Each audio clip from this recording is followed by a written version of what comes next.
Good evening, नमस्कार, जय हिंद, राम राम सभी बच्चों को। कैसे हैं आप सभी? उम्मीद करता हूं अच्छे होंगे, स्वस्थ होंगे, बेहतर होंगे। मैं संदीप श्रीवास्तव स्वागत करता हूं आप सभी बच्चों का एक बार फिर से हरियाणा जी के सेशन में। तो जितने भी बच्चे मेरे साथ जुड़ चुके हैं, एक बार सबसे पहले बताइएगा ऑडियो वीडियो एकदम परफेक्ट है, क्लियर है, ओके है। उसके बाद मेरे बच्चों स्टार्ट करते हैं आज का सेशन। एक बार जल्दी से कमेंट करके बता दीजिएगा ऑडियो वीडियो एकदम परफेक्ट है, क्लियर है, ओके है। और कुरुक्षेत्र जिले को हम पढ़ रहे थे, तो कुरुक्षेत्र जिले को कंटिन्यू हम आगे बढ़ाते हैं। इससे पहले वाली क्लास में हम धार्मिक तीर्थ स्थानों के बारे में पढ़ रहे थे, जहां पर मैंने आपको ज्योतिसर के बारे में पढ़ाया था, सनहित सरोवर के बारे में पढ़ाया था।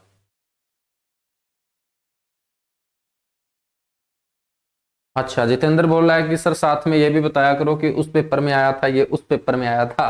तो ये सारे के सारे कहीं ना कहीं किसी पेपर में आए हैं, ठीक है।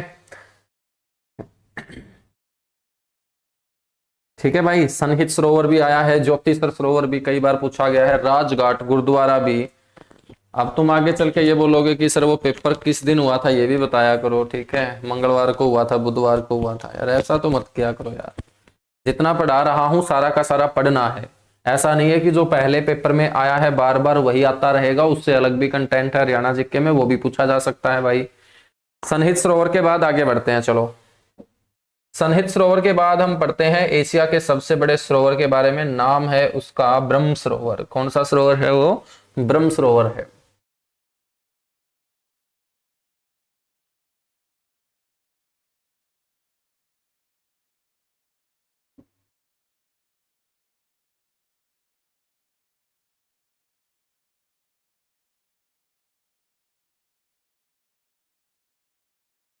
ब्रह्म सरोवर।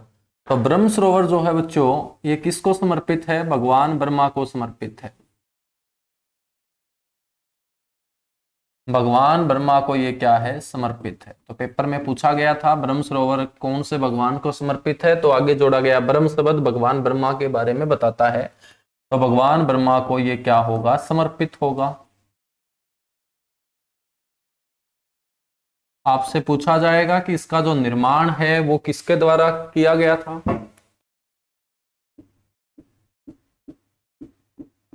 तो बच्चों इसका निर्माण सर्वप्रथम आर्यवंशी कुरुओं के द्वारा किया गया था।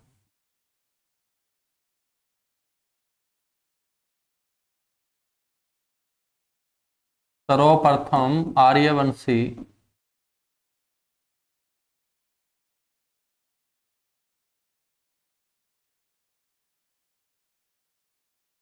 कुरुओं द्वारा इसका निर्माण करवाया गया था। हम बात करेंगे तो धीरे धीरे ये अपना अस्तित्व खोता चला जाता है। फिर दोबारा से इसका पुनर्निर्माण कौन करवाते हैं? इसका जो पुनर्निर्माण है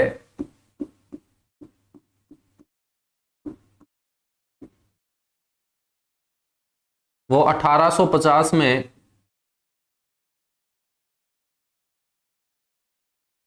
थानेसर के जिलाधीश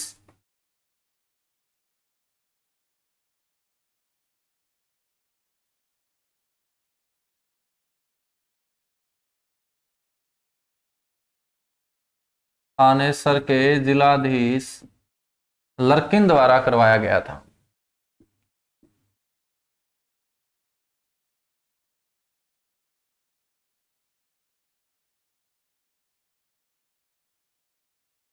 लर्किन द्वारा करवाया गया था।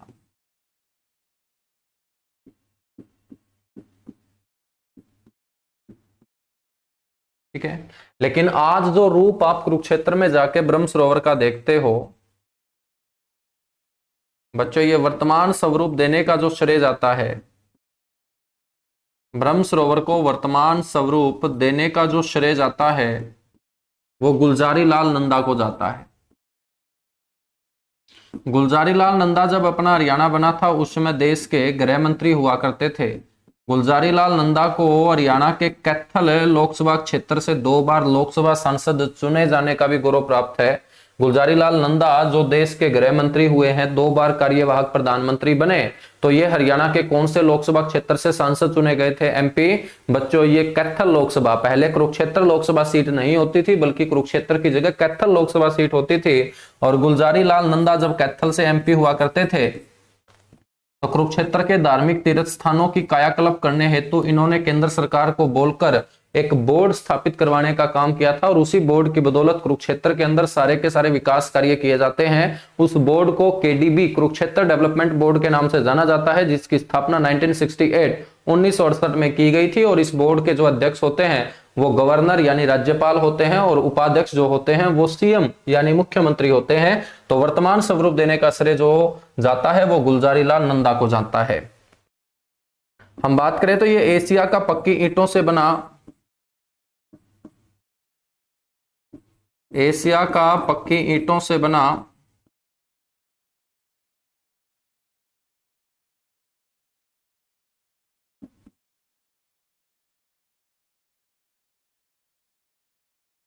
सबसे बड़ा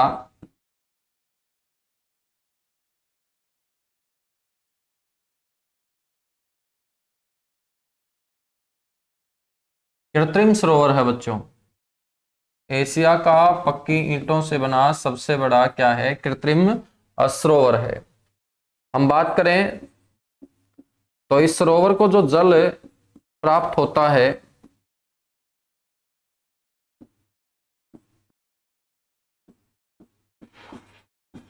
वो नरवाना नहर के माध्यम से प्राप्त होता है।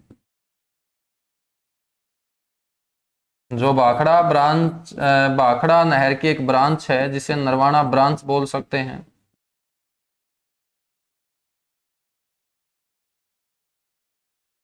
बच्चों, ब्रह्म सरोवर का वर्णन आईने अकबरी जो अबुल फजल के द्वारा लिखी गई थी, जो अकबर के 9 रत्नों में से एक थे। और साथ के साथ अलबरूनी नाम का एक प्रसिद्ध इतिहासकार जो महमूद गजनी के साथ भारत आया था, उसने एक किताब लिखी थी, किताबुल हिंद। तो आईने अकबरी व किताबुल हिंद पुस्तकों में भी इसका क्या किया गया है? वर्णन किया गया है।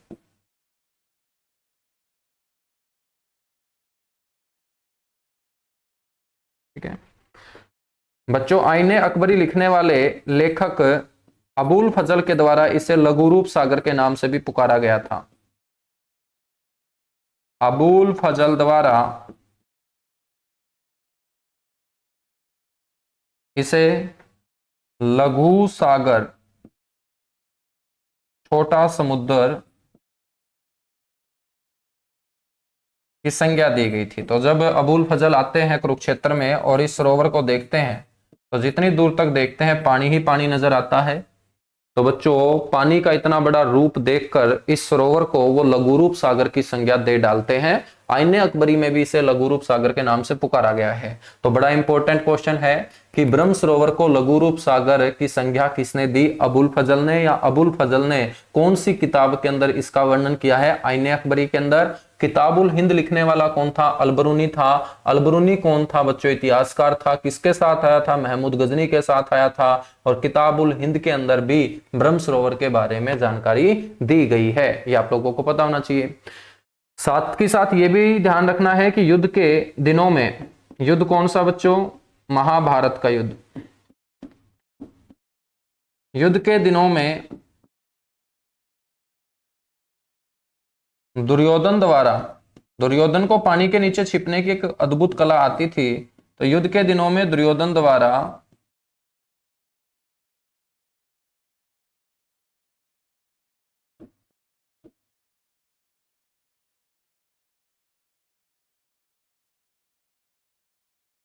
जल के नीचे छिपने हेतु इसका क्या किया गया था? इस्तेमाल किया गया था।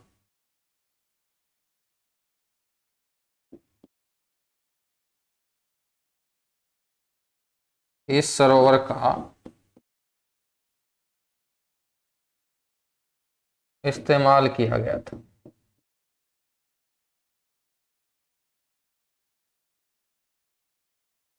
और ये सरोवर उस जगह के ऊपर खोदा गया है आर्यवंशी कुरुओं ने, जहां पर बैठकर भगवान ब्रह्मा ने विष्णु भगवान के कहने पर क्या की थी? तपस्या की थी। ठीक है बच्चों, तो ब्रह्म सरोवर के बारे में सारी की सारी बातें आपको ध्यान रखनी है। चलेगा, नेक्स्ट जो हमारा तीर्थ होगा उसका नाम है प्राची तीर्थ। नेक्स्ट जो तीर्थ है उसका नाम है प्राची तीर्थ, और प्राची तीर्थ भी कहाँ है? कुरुक्षेत्र के अंदर है। तो आपको ध्यान रखना है कि प्राची तीर्थ से संबंधित कौन रहे? देवव्रत। देवव्रत आप सभी जानते हैं बच्चों, ये देवव्रत वास्तविक नाम था किसका? भीष्म पितामह का। नाम तो इनका देवव्रत था, लेकिन इन्होंने जिंदगी भर सुखी रहने की कसम खाई थी, और जीवन भर सुखी कब रहेगा? जब शादी नहीं करेगा। तो इसने शादी न करने की प्रतिज्ञा ली थी, और शादी न करने की प्रतिज्ञा भीष्म लेने के कारण इसको लोगों ने भीष्म के नाम से पुकारना शुरू किया। जैसे जैसे बूढ़े होते गए तो कौरवों और पांडवों ने इनको पितामह बोलना शुरू कर दिया। तो बच्चों, देवव्रत भीष्म पितामह की जो माता थी उनका नाम था गंगा। देवव्रत भीष्म पितामह की जो माता थी गंगा, इस गंगा के द्वारा यहाँ क्या किया गया था? स्नान किया गया था। और स्नान क्यों किया गया था? पाप धोने के लिए। तो यहां स्नान करके पाप धोए गए थे। तो बताया जाता है यदि यहाँ पर कोई भी पापी आदमी जाके स्नान कर ले तो उस पापी आदमी को पापों से मुक्ति मिल जाती है। यदि तुम लोगों ने भी किए हैं पाप तो पहुंच जाना तुम कुरुक्षेत्र के कौन से तीर्थ पर? प्राची तीर्थ पर। प्राची तीर्थ के बाद नेक्स्ट हम बात करेंगे कामोदा तीर्थ की। अगला तीर्थ है मेरे बच्चों कामोदा तीर्थ। तीर्थ का मतलब पूजनीय होता है, जहां लोगों की आस्था जुड़ी हो। कामोदा जो तीर्थ है ये किससे संबंधित है? तो ध्यान रखना है बच्चों कि अज्ञातवास या वनवास के दौरान, अज्ञातवास या वनवास के दौरान द्रौपदी द्वारा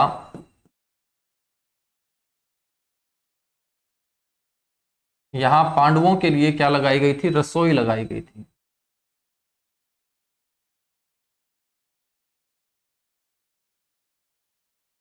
रसोई का मतलब पांडवों के लिए खाना वगैरह बनाने का काम किया करती थी वनवास के दौरान द्रौपदी।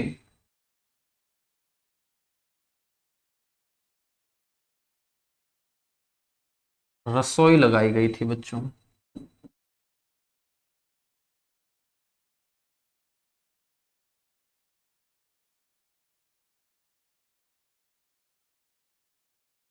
ठीक है, कामोदा तीर्थ के बाद अगला जो तीर्थ है नेक्स्ट हम पढ़ेंगे नाभि कमल तीर्थ।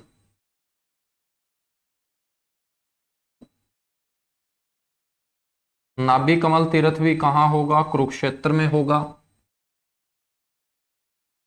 बच्चों यहीं पर मंदिर भी है, उसको नाभि कमल मंदिर भी बोल देते हैं, बात एक ही होगी।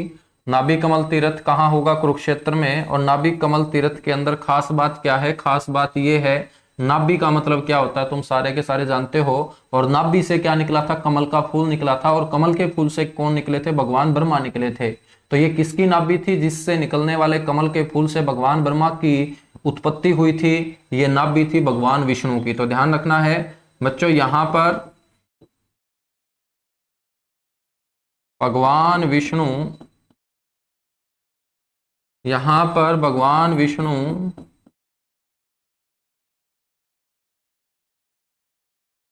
की नाभि से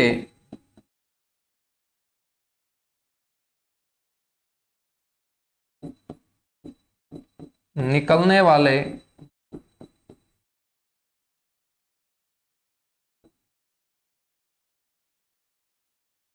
कमल के फूल से भगवान ब्रह्मा को दर्शाया गया है। तो भगवान ब्रह्मा की उत्पत्ति किससे हुई है? कमल के फूल से। कमल का फूल किससे निकला है? नाभि से। नाभि किसकी है? विष्णु भगवान की। और ये जो कमल के फूल से भगवान ब्रह्मा की उत्पत्ति हुई है, ये बच्चों इसी जगह से हुई है, वो जगह हरियाणा का कुरुक्षेत्र है।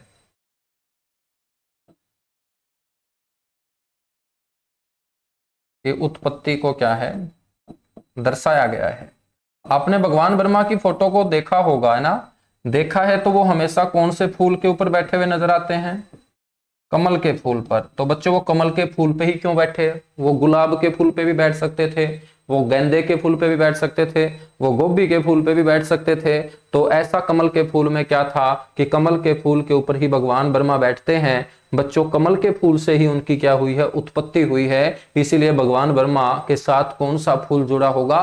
कमल का फूल। तो पढ़ाई के अंदर कहीं पर भी कमल शब्द जुड़ा हुआ मिले और आपसे भगवान के बारे में पूछे तो हमेशा ध्यान रखना आंसर क्या होगा, भगवान ब्रह्मा होगा। तो जल्दी से नोट कीजिएगा, उसके बाद आगे बढ़ेंगे।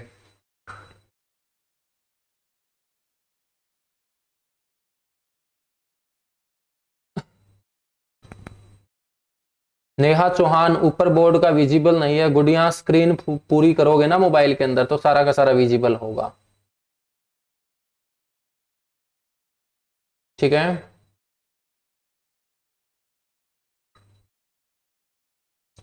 तो स्क्रीन जो है उसको पूरी कीजिएगा, इसको फुल मोड पे लेके आइएगा, सारी की सारी चीजें आपको शो होंगी। यूट्यूब के ऊपर कब से क्लास स्टार्ट करें तुम बताओ, उसी दिन से क्लास स्टार्ट कर देंगे यूट्यूब के ऊपर।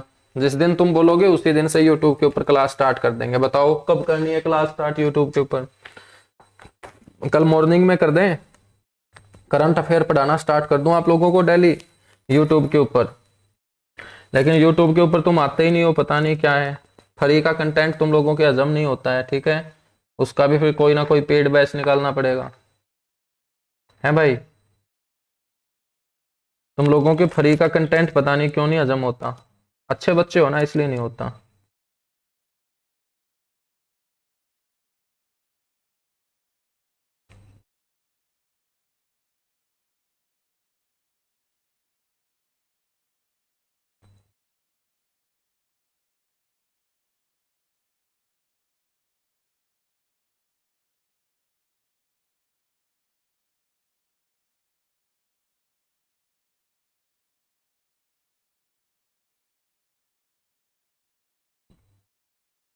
आज ही कर लें। ज्योग्राफी, ज्योग्राफी रात को किया करेंगे फिर, ठीक है? ज्योग्राफी का सेशन रात को किया करेंगे। कल से कोशिश करूंगा सुबह 9 बजे। तो सारे के सारे बच्चे सुबह 9 बजे यूट्यूब चैनल के ऊपर मिलना। यूट्यूब चैनल मेरे नाम से ही है, जिक्के भाई संदीप सिवाच, ठीक है? अगला जो तीर्थ होगा वो शायद आप लोगों ने ना सुना हो, सुना है तो बहुत अच्छी बात है। पापांतक तीर्थ।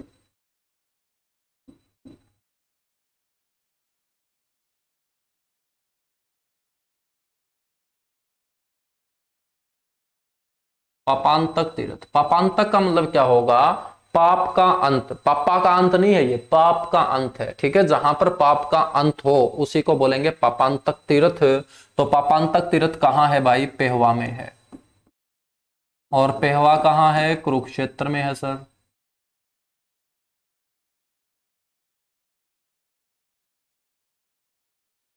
ठीक है बच्चों, पापांतक जो तीर्थ है ये भगवान कार्तिकेय से संबंधित है।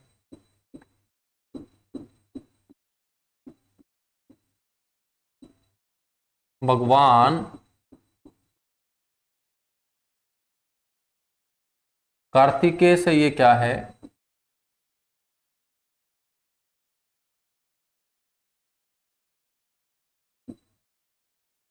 संबंधित है। बताया जाता है कि भगवान कार्तिकेय के हाथों एक क्रौंच का वध हो गया था, उनकी हत्या हो गई थी। और फिर मन ही मन भगवान कार्तिकेय जो है वो समझना स्टार्ट कर देते हैं कि मेरे हाथों एक बहुत बड़ा पाप हुआ है, और उसी पाप से मुक्ति पाने के लिए वो पेहवा के अंदर आके सरस्वती नदी के अंदर क्या करते हैं? स्नान करते हैं और अपने आप को पाप मुक्त करते हैं।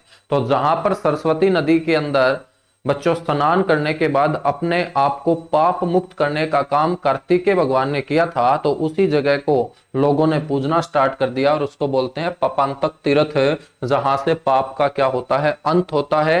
ये पेहवा के अंदर है। अगला जो तीर्थ होगा हमारा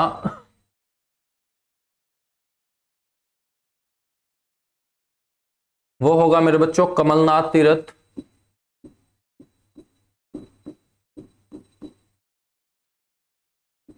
कमलनाथ तीर्थ।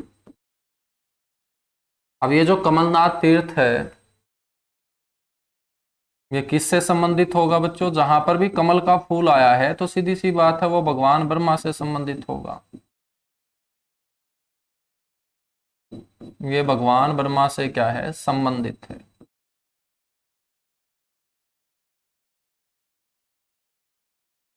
अगला जो तीर्थ है वो है कुबेर तीर्थ।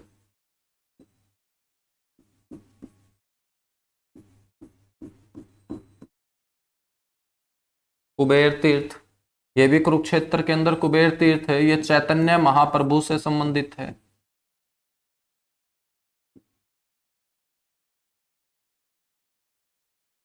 चैतन्य महाप्रभु से ये क्या है? संबंधित है। कुरुक्षेत्र के अंदर ही बच्चों ये आपका कुबेर तीर्थ है। उसके बाद है मार्कंडे तीर्थ। अब इतने तीर्थ याद तो कर लोगे ना तुम लोग? पक्का है? वादा करो मेरे से तुम एक भी अक्षर नहीं छोड़ोगे। जितनी भी बातें मैं बोर्ड पे लिखवाता हूं तो वादा करो कि एक भी अक्षर नहीं छोड़ोगे तुम बिना याद किए। तो तुम लोगों के लिए मेहनत कर रहा हूं मैं, इतनी अलग अलग नए नए क्वेश्चन ढूंढ ढूंढ के लेके आता रहता हूं ताकि अब की बार तुम सिलेक्शन लो। मार्कंडे जो तीर्थ है मेरे बच्चों, ये मार्कंडे ऋषि से संबंधित है।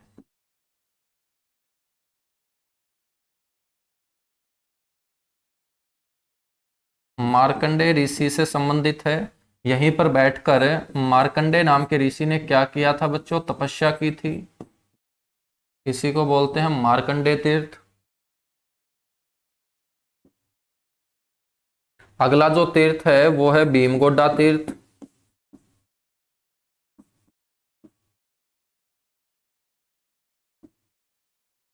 भीमगोडा तीर्थ। भीमगोडा तीर्थ का मतलब क्या है? भीम ने बच्चों जमीन के अंदर गोड्डा मारकर पानी निकालने का काम किया था, इसीलिए इसे बोलते हैं भीमगोडा तीर्थ। तो ध्यान रखिएगा यहां पर भीम द्वारा धरती में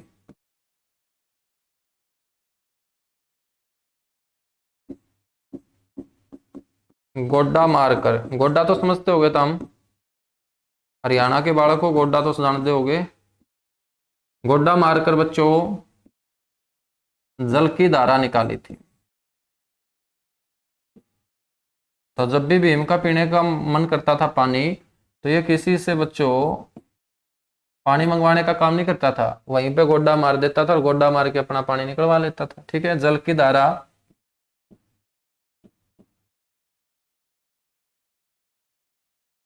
निकाली थी। अब भीम ने गोड्डा मार के बच्चों जल की धारा निकाली, तो अर्जुन ने धनुष के ऊपर बाण चलाकर जल की धारा निकाली थी। उसे बोलते हैं बाण गंगा तीर्थ। बाण गंगा तीर्थ वह इसी को बोलते हैं नरकात्री तीर्थ। जिस गांव की जमीन पर बच्चों ये बाण चलाया गया था अर्जुन के द्वारा महाभारत युद्ध के दौरान, जब भीष्म पितामह ने पीने के पानी की इच्छा जताई थी, तब उनके शिष्य अर्जुन ने अपने पितामह गुरु भीष्म की प्रतिज्ञा या भीष्म की इच्छा पूरी करने के लिए क्या किया? धनुष के ऊपर बाण चढ़ाया और धरती में छोड़कर बच्चों पानी की धारा, जल की धारा या गंगा की धारा निकालने का काम किया। जिस गांव के अंदर ये बाण चलाया गया था वो गांव है नरकात्री, और नरकात्री गांव में जिस जगह के ऊपर ये बाण चलाया गया लोग उसे बोलते हैं बाण गंगा तीर्थ। तो ध्यान रखिएगा कि भीष्म पितामह की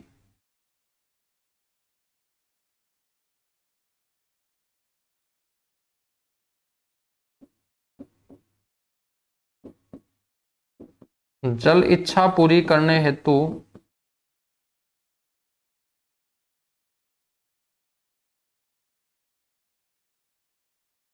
जल इच्छा पूरी करने हेतु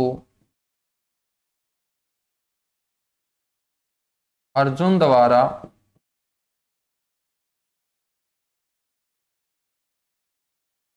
बाण चलाकर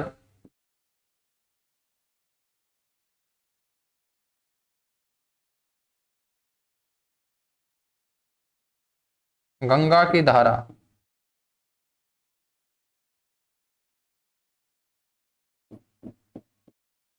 निकाली थी, उस जगह को बोलते हैं मेरे भाई बाणगंगा तीर्थ और नरकात्री तीर्थ। बहुत अच्छे। बाणगंगा तीर्थ के बाद अगला जो तीर्थ होगा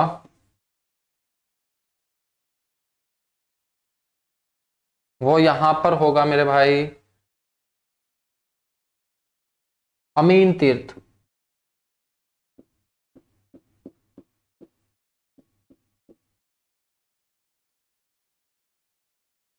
ठीक है, या अमीन तीर्थ से पहले हम आपगा तीर्थ पढ़ लेते हैं।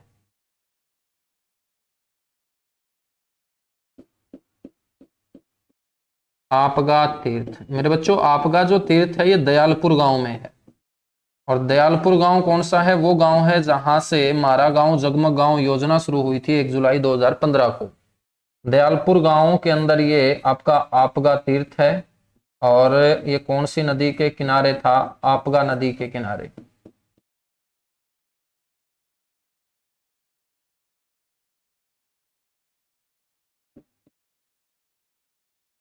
ठीक है, नेक्स्ट जो तीर्थ है वो है अमीन तीर्थ।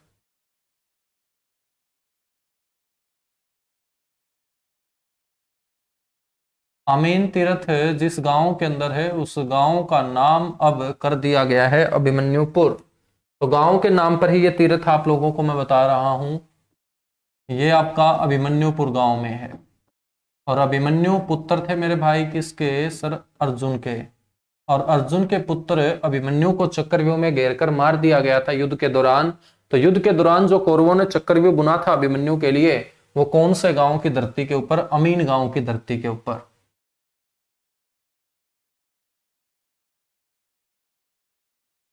तो ध्यान रखना है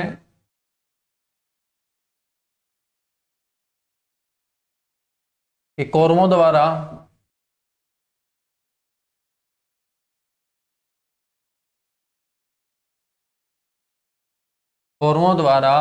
अभिमन्यु हेतु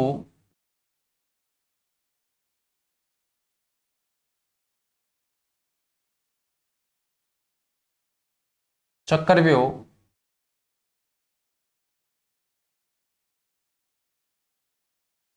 इसी जगह बनाया गया था। और यहीं पर बच्चों चक्रव्यूह में घेर कर युद्ध के 13वें दिन इनकी हत्या कर दी जाती है। तो अभिमन्यु का जो वध हुआ था वो युद्ध के कौन से दिन हुआ था? 13वें दिन हुआ था। और 13वें दिन ही युद्ध के सारे जो रूल हैं नियम है वो टूट गए थे बच्चों। ठीक है, ये आपका तीर्थ कौन सा होगा? अमीन तीर्थ होगा। नेक्स्ट है अगला बाबा काली कमली वाले का डेरा। बाबा काली कमली वाले का डेरा। कमली का मतलब कंबल है, ब्लैंकेट है। बाबा काली कमली वाले का डेरा ये कहाँ है? कुरुक्षेत्र में। तो मेरे बच्चों एक बाबा थे जिनका नाम था विशुद्धानंद जी महाराज। विशुद्धानंद जी महाराज कुरुक्षेत्र के आसपास के गांव में अपने शरीर के ऊपर एक काले रंग का कंबल ओढ़ के फिरा करते थे। तो आसपास के क्षेत्र में बाबा की जो प्रसिद्धि हो जाती है वो नाम से नहीं बल्कि कंबल से हो जाती है। और लोगों ने उनको बाबा काली कंबली वाला बोलना शुरू कर दिया था। और इस डेरे का निर्माण शिवम बाबा ने करवाया। और बाबा का नाम है विशुद्धानंद जी महाराज, स्वामी विशुद्धानंद जी महाराज। तो स्वामी विशुद्धानंद जी महाराज को ही लोग काली कंबली वाला बाबा बोला करते थे।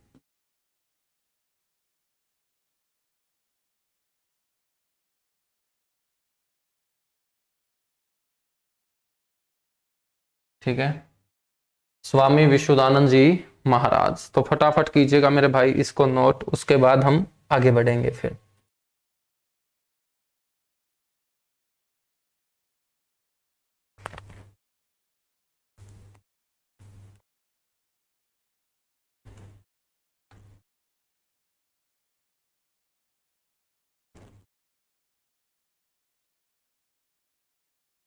चलेगा, एक दो और तीर्थ आपको बता देता हूं। वाल्मीकि आश्रम,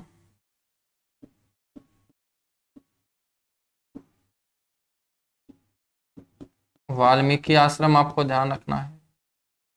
वाल्मीकि जो आश्रम है बच्चों, ये भी कुरुक्षेत्र में है। और एक बाबा हुए जिनका नाम था लक्ष्मण दास गिरी, एक बाबा हुए जिनका नाम है लक्ष्मण दास गिरी। तो बाबा लक्ष्मण दास गिरी महाराज द्वारा यहाँ क्या ली गई थी? जीवित समाधि ली गई थी।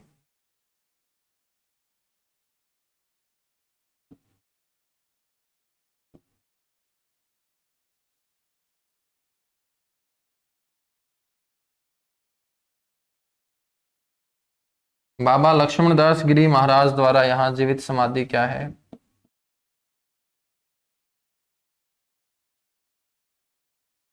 ली गई थी बच्चों।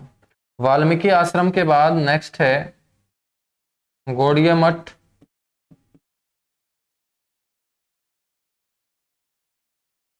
यह भी कुरुक्षेत्र में है।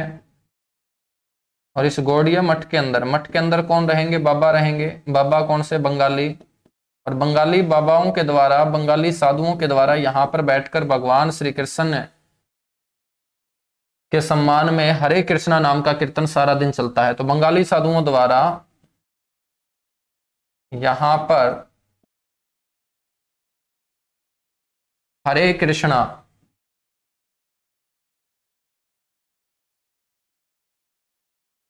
कीर्तन किया जाता है बच्चों। हरे कृष्णा कीर्तन क्या है? किया जाता है। तो गौड़िया मठ कई बार पेपर में पूछा जा चुका है, ये ध्यान रखिएगा। चलेगा, एक और ध्यान रख लेना, चंद्रकूप तीर्थ।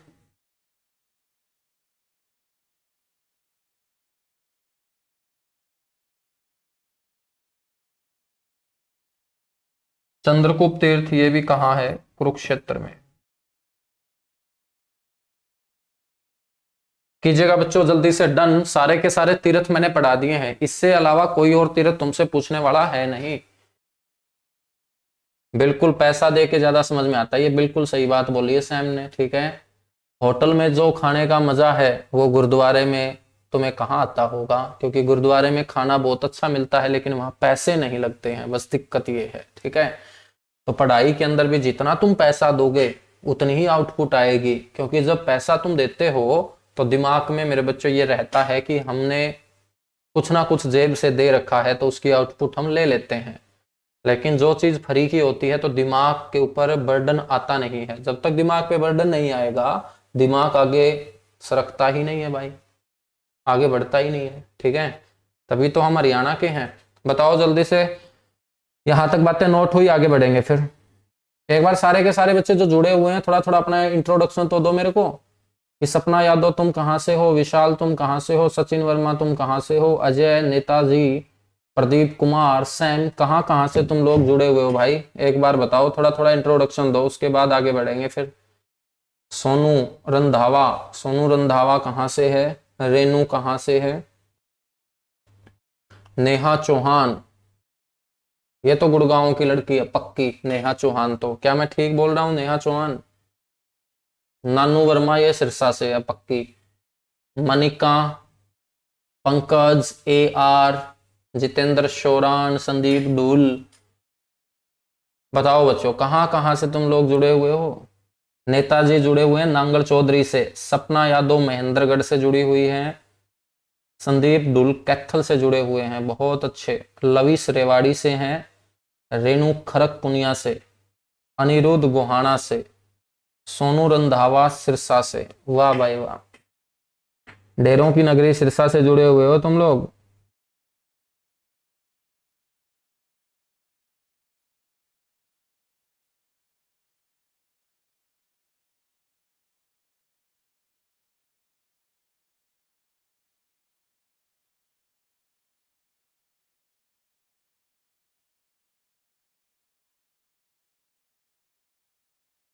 सचिन वर्मा हिसार से, बहुत बढ़िया।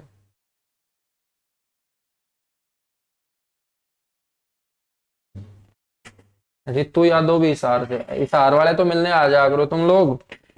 जितने हिसार से हो, हिसार वाले तो मिल जाया करो, है ना। रेवाड़ी महेंद्रगढ़ वाले तो मुश्किल ही मिलेंगे, है ना। तुम लोगों की शादी हो तो बुला लेना भाई, आ जाऊंगा, है ना। चलो फिर आगे बढ़ेंगे। अब हम बात कर लेते हैं किसकी, शिक्षा और संस्थानों की चर्चा कर लेते हैं।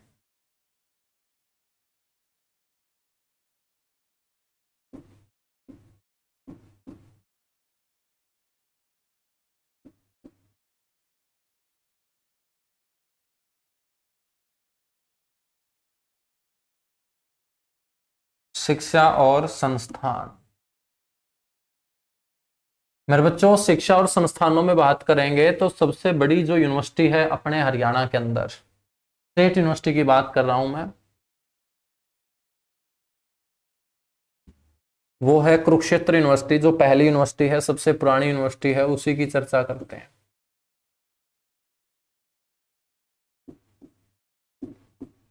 तो यूनिवर्सिटी का नाम है कुरुक्षेत्र विश्वविद्यालय। और कुरुक्षेत्र विश्वविद्यालय कहाँ है सर? कुरुक्षेत्र में है।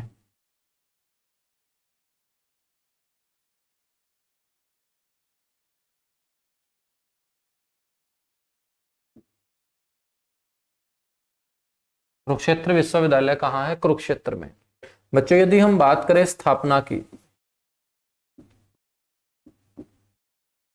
तो इस यूनिवर्सिटी को जो स्टैब्लिश किया गया था वो UGC act, university grant commission, विश्वविद्यालय अनुदान आयोग इसे बोलते हैं, 1956 के तहत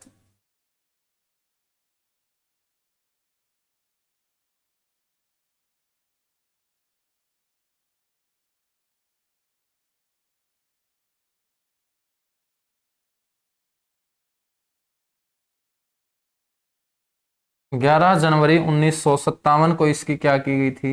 स्थापना की गई थी बच्चों। इसका जो उद्घाटन किया गया था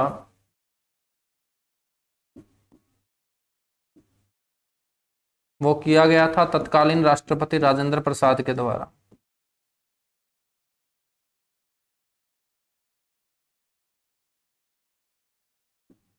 पति का मतलब समझते हो? पति का मतलब मुखिया होता है। तत्कालीन राष्ट्रपति डॉक्टर राजेंद्र प्रसाद।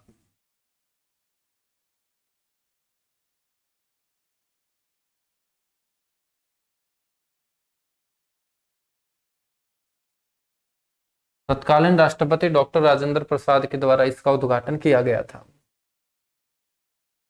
बच्चों हम बात करें कि इस विश्वविद्यालय को बनाए जाने का जो सपना लिया था कि धर्मनगरी कुरुक्षेत्र के अंदर शिक्षा के लिए एक यूनिवर्सिटी होनी चाहिए, ऐसा सपना किसने लिया था? तो कोई भी काम हम करते हैं तो पहले तो सपने आते हैं ना उसके, बिल्कुल। तो यहाँ पर यूनिवर्सिटी होनी चाहिए, इसको लेकर सपना किसको आया था? इस विश्वविद्यालय को बनाए जाने का जो सपना था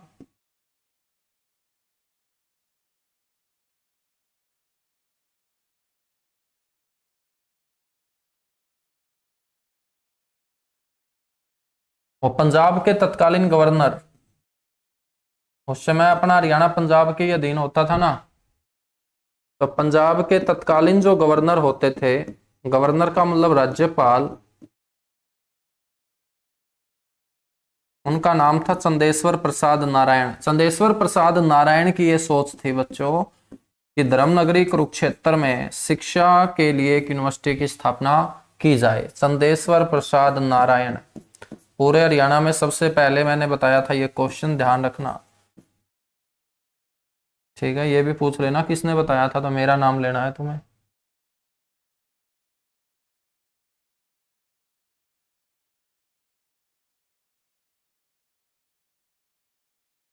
ठीक है। और आजकल ये जितने भी वायरस निकल रहे हैं ऑनलाइन क्षेत्र में, जो डीपली पढ़ाने के आदी हो रखे हैं अब, ठीक है, ये मेरी ही लैब से निकले हुए वायरस हैं।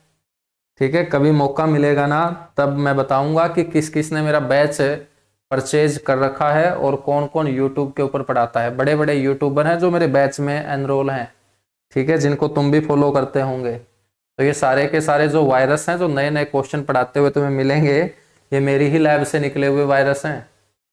इनको आगे चल के कभी ना कभी बताऊं।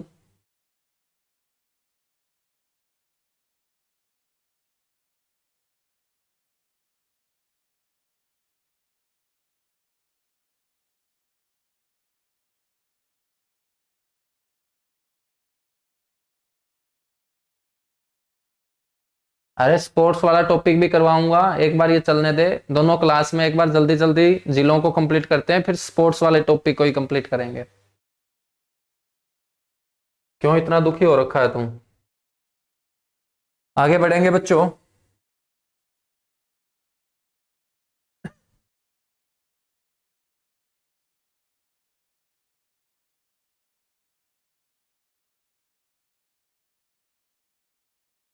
नेक्स्ट आपको ध्यान रख लेना है कि शुरुआत जो की थी यूनिवर्सिटी ने, जब भी यूनिवर्सिटी में आप जाते हो आपको अलग अलग डिपार्टमेंट देखने को मिलेंगे। तो इस यूनिवर्सिटी ने अपनी जो शुरुआत की थी सबसे पहले, वो कौन से डिपार्टमेंट से की थी बच्चों? वो संस्कृत डिपार्टमेंट से की थी। शुरुआत सबसे पहले कौन से विभाग से? संस्कृत विभाग से। संस्कृत डिपार्टमेंट स्थापित किया गया था।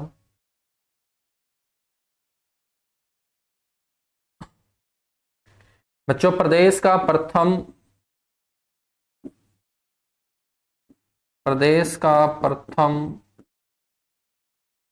और प्रथम ही क्या होता है? पुराना, सबसे पुराना क्या है बच्चों? राज्य विश्वविद्यालय है, स्टेट यूनिवर्सिटी। वीसी वगैरह हम बाद में करेंगे।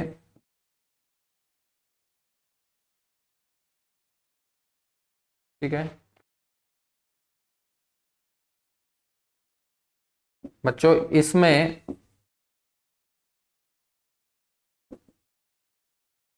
तथानुदत्त शर्मा द्वारा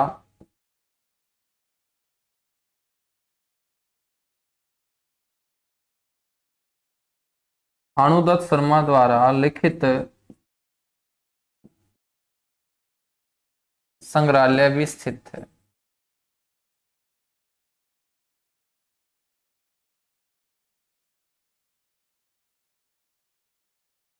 संग्रहालय भी क्या है? स्थित है। हम बात करेंगे इसमें और भी म्यूजियम है।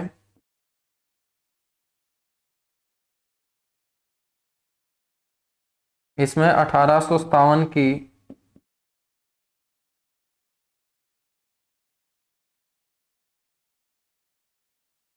क्रांति संग्रहालय है बच्चों, और धरोहर संग्रहालय स्थित है।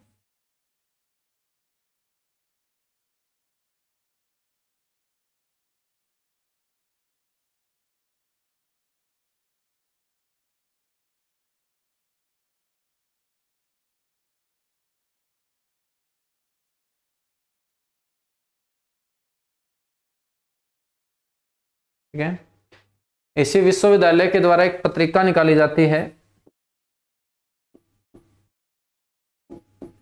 General study of Haryana. General studies of Haryana.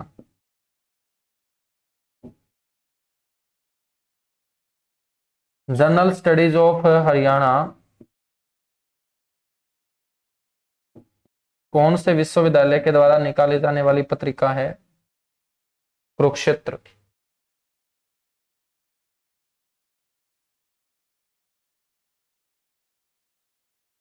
ठीक है, अच्छा शादी हो चुकी है, चलो शादी के बाद भी मौके आएंगे। ठीक है चलिए आगे हम बढ़ेंगे। कुरुक्षेत्र विश्वविद्यालय के बाद नेक्स्ट है बच्चों श्री कृष्णा आयुष विश्वविद्यालय। श्री कृष्णा आयुष।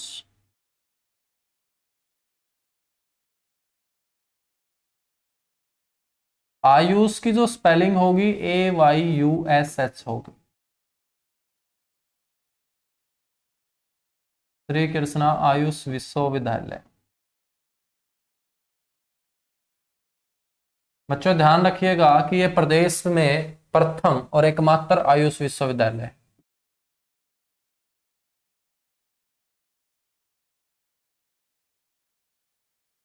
तो प्रदेश का प्रथम व एकमात्र।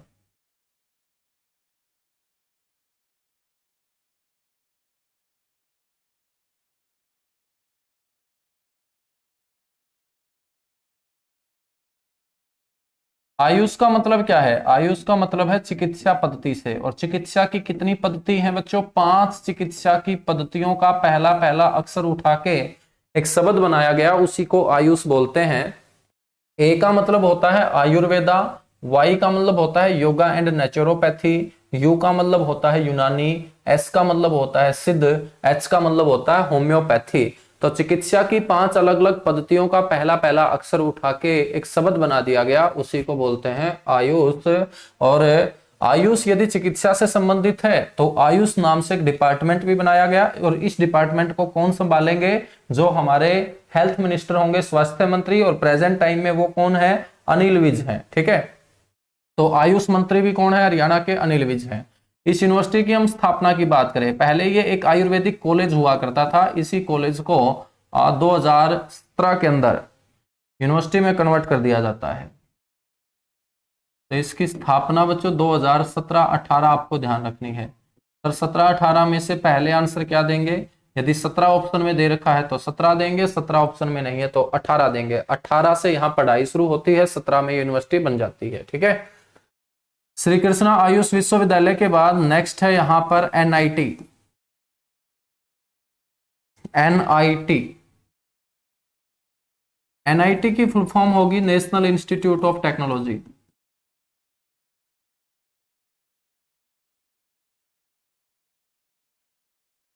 नेशनल इंस्टीट्यूट ऑफ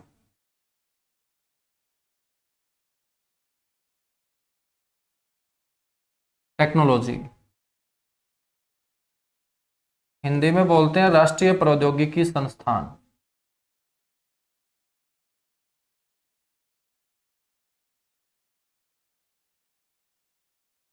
राष्ट्रीय प्रौद्योगिकी संस्थान। और मेरे भाई यदि आपसे कोई इसकी स्थापना पूछ लेना तो वर्ष 2008, कई जगह तुम्हें 2002 बताया जाएगा, तुम्हें 2008 ध्यान रखना है। ठीक है, 2008। ये प्रदेश में एकमात्र एनआईटी है।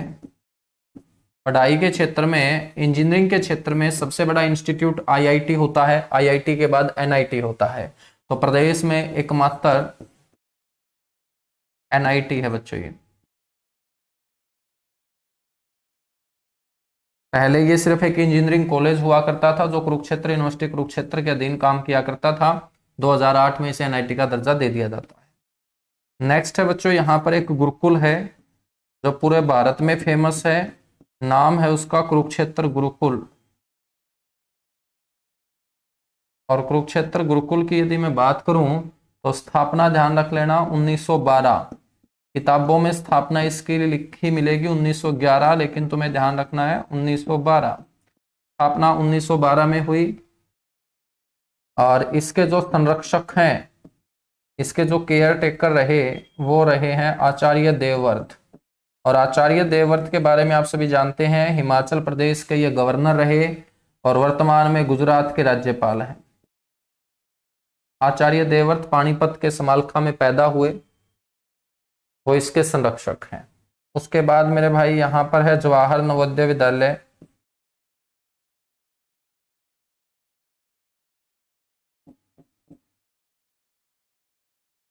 हम बात करेंगे जवाहर नवोदय विद्यालय यहाँ का कहाँ पर है।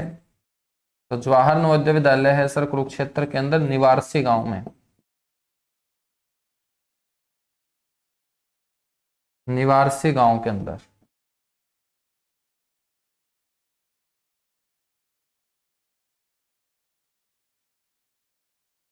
निवारसी गांव कुरुक्षेत्र के अंदर जवाहर नवोदय विद्यालय है। तो ये शिक्षा और संस्थान रहेंगे कुरुक्षेत्र के अंदर। ठीक है बच्चों,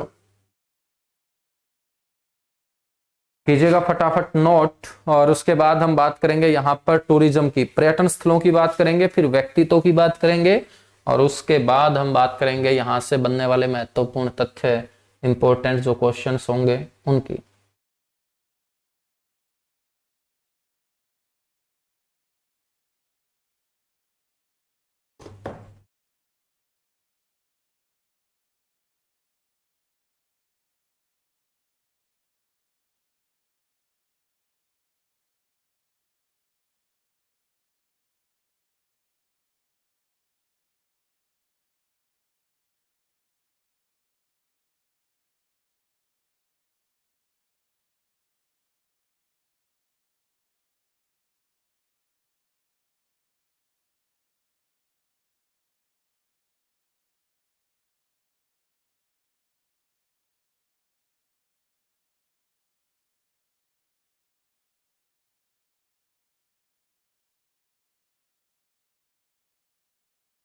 फटाफट नोट कीजिएगा बच्चों, फिर आगे बढ़ेंगे।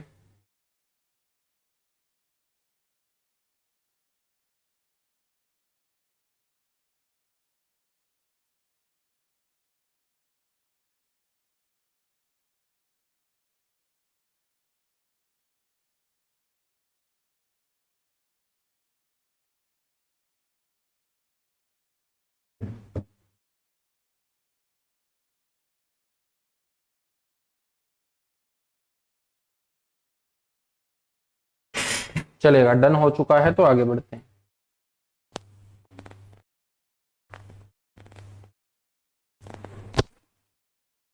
बात करते हैं फिर यहां पर टूरिज्म की, पर्यटन स्थलों की बात करेंगे।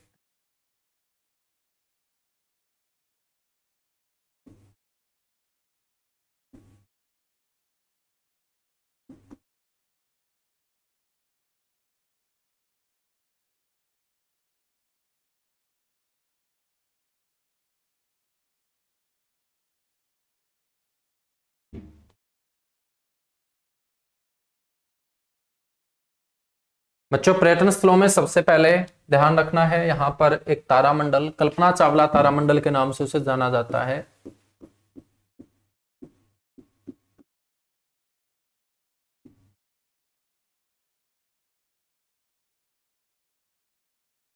कल्पना चावला तारामंडल, ये कहां पर है? थानेसर के अंदर, पेहवा रोड के ऊपर मेरे बच्चों ये स्थित है। थानेसर से जब हम पेहवा जाते हैं तो आपको ड्राइवर साइड मतलब राइट हैंड साइड एक तारामंडल मिलेगा, उसी को बोलते हैं कल्पना चावला तारामंडल। यदि हम बात करें कल्पना चावला तारामंडल राष्ट्र को कब समर्पित कर दिया गया था, तो वर्ष 2007 के अंदर। वर्ष 2007 के अंदर बच्चों ये राष्ट्र को समर्पित कर दिया गया था, जहां पर अंतरिक्ष के बारे में आप लोगों को एक 30 मिनट की छोटी सी वीडियो दिखाई जाती है, जिसके माध्यम से आपको अंतरिक्ष यात्रियों के बारे में जानकारी मिलती है। और खास तौर पे कल्पना चावला जो अपने भारत की दूसरी अंतरिक्ष में जाने वाली यात्री रही राकेश शर्मा के बाद, और पहली अंतरिक्ष में जाने वाली भारतीय महिला रही, उसके जीवन से जुड़ी हुई प्रमुख बातों को यहाँ इकट्ठा करके रखा गया है। कल्पना चावला तारामंडल के बाद नेक्स्ट है पनोरमा। पनोरमा केंद्र, मेरे बच्चों पनोरमा जो केंद्र है ये आपका कुरुक्षेत्र में है, ब्रह्म सरोवर के नजदीक ये पनोरमा केंद्र है। यहां पर महाभारत युद्ध को वैज्ञानिक दृष्टिकोण से समझाने की कोशिश की गई है। महाभारत युद्ध को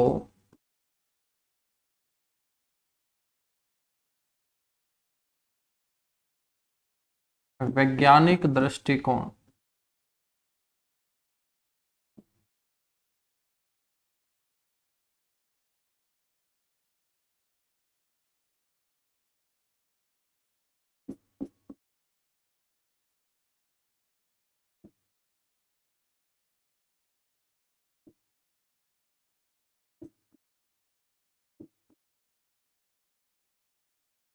ठीक है। पनोरमा के पास है बच्चों एक हाउस, उसको बोलते हैं नाभा हाउस। नाभा रियासत के शासक का ये निवास स्थान रहा। नाभा हाउस कुरुक्षेत्र के अंदर है। ये बड़ा इंपॉर्टेंट क्वेश्चन रहेगा, जिस दिन पेपर में आएगा बहुत जबरदस्त होगा। नाभा हाउस कहाँ है? कुरुक्षेत्र में।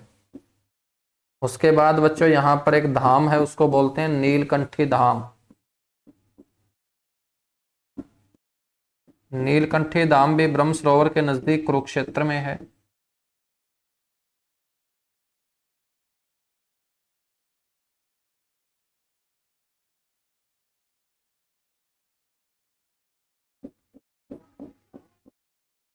नेक्स्ट है बच्चों जलबेरा बैराज।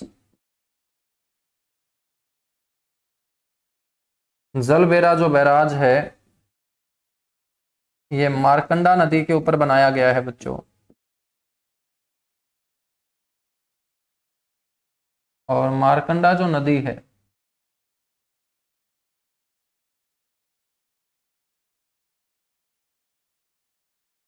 ये कुरुक्षेत्र से भी बहती है।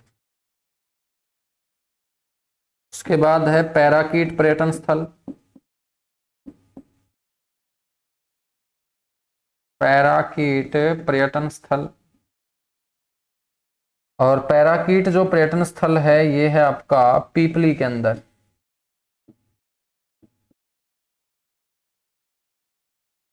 पीपली कुरुक्षेत्र।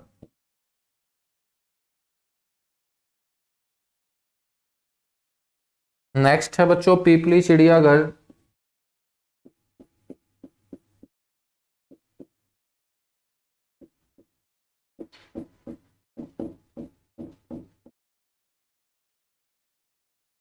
पीपली चिड़ियाघर नेशनल हाईवे 44 के ऊपर पीपली में स्थित है। नेशनल हाईवे 44 के ऊपर स्थित है। अंबाला से जब आते हो कुरुक्षेत्र की तरफ, उल्टे हाथ वाली दिशा में पीपली के अंदर आपको नजर आएगा NH 44 के ऊपर पीपली चिड़ियाघर, जिसकी स्थापना की गई थी 85-86 के अंदर।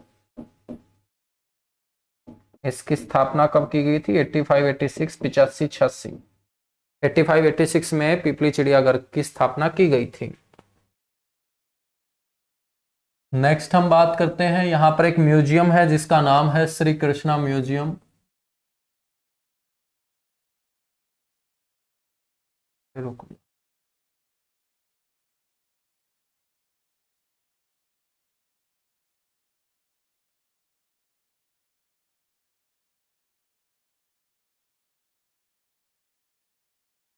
श्री कृष्णा संग्रहालय, ये भी ब्रह्म सरोवर के नजदीक ही स्थित है बच्चों। पनोरमा के बिल्कुल साथ लगती दीवार है श्री कृष्णा म्यूजियम की, और ये भगवान श्री कृष्ण से संबंधित भारत का सबसे बड़ा म्यूजियम है।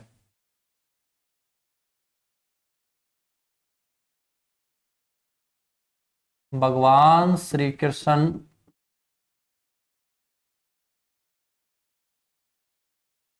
से संबंधित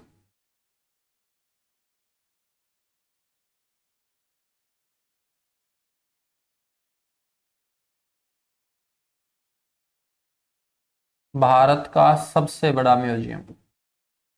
हरियाणा का तो सबसे बड़ा म्यूजियम अपने आप हो जाएगा बच्चों।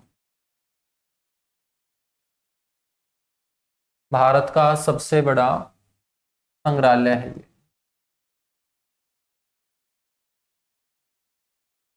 बात करें स्थापना की, तो 1987 में बच्चों इसको पहली बार स्थापित किया गया था।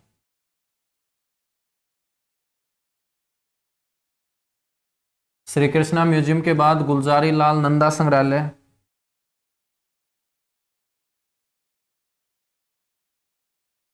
गुलजारी लाल नंदा को बच्चों कुरुक्षेत्र का वास्तुकार कहा जाता है,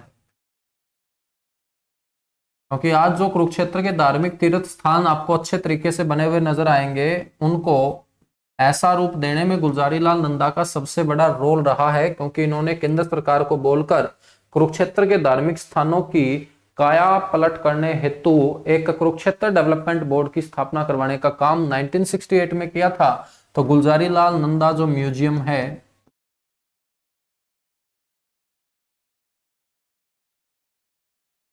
ये भी आपका कुरुक्षेत्र में है।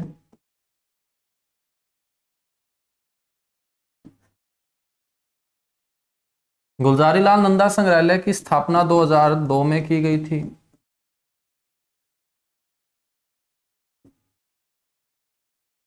ठीक है, और प्रदेश का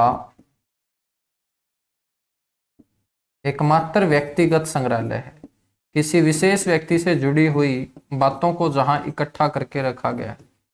प्रदेश का एकमात्र व्यक्तिगत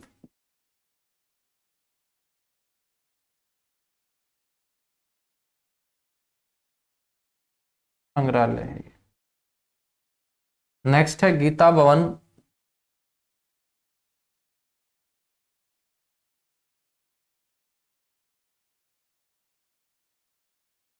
ये भी कुरुक्षेत्र में है। 1921 में रीवा के महाराज, रीवा शायद मध्य प्रदेश में है ना, तो 1921 में रीवा के महाराज के द्वारा इसका निर्माण एक लाइब्रेरी के रूप में किया गया था। निर्माण 1921 में रीवा के महाराज द्वारा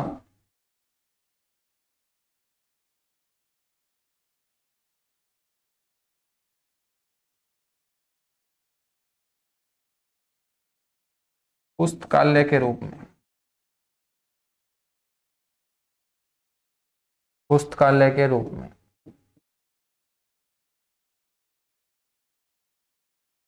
बच्चों क्या है किया गया था।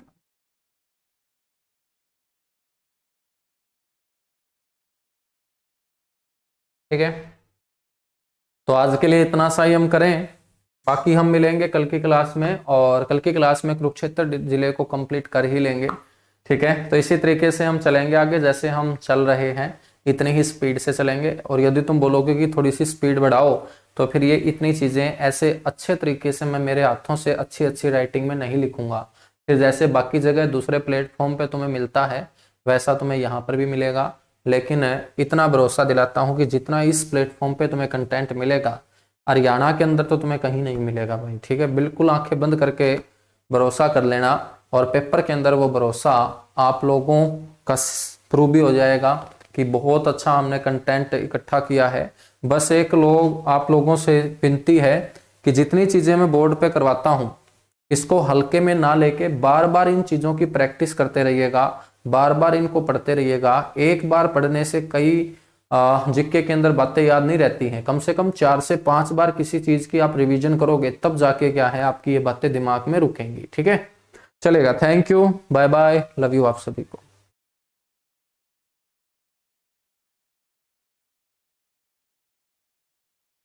अरे सॉरी, मैंने बोला तो 2007 में था है ना, और मैंने 2017 कर दिया। 2007 आएगा भाई यहाँ, राष्ट्र को समर्पित मैंने बोला तो 2007 ही होगा। ये लीजिएगा भाई 2007। ठीक है, चलेगा, आगे बढ़ेंगे कल की क्लास में। बिल्कुल सचिन वर्मा बहुत अच्छे। ठीक है, दीवानी ने भी सही बोला था। ठीक है, हाँ बोला तो मैंने भी सही था, लेकिन लिखा गया 2017, उसको ठीक कर लेना।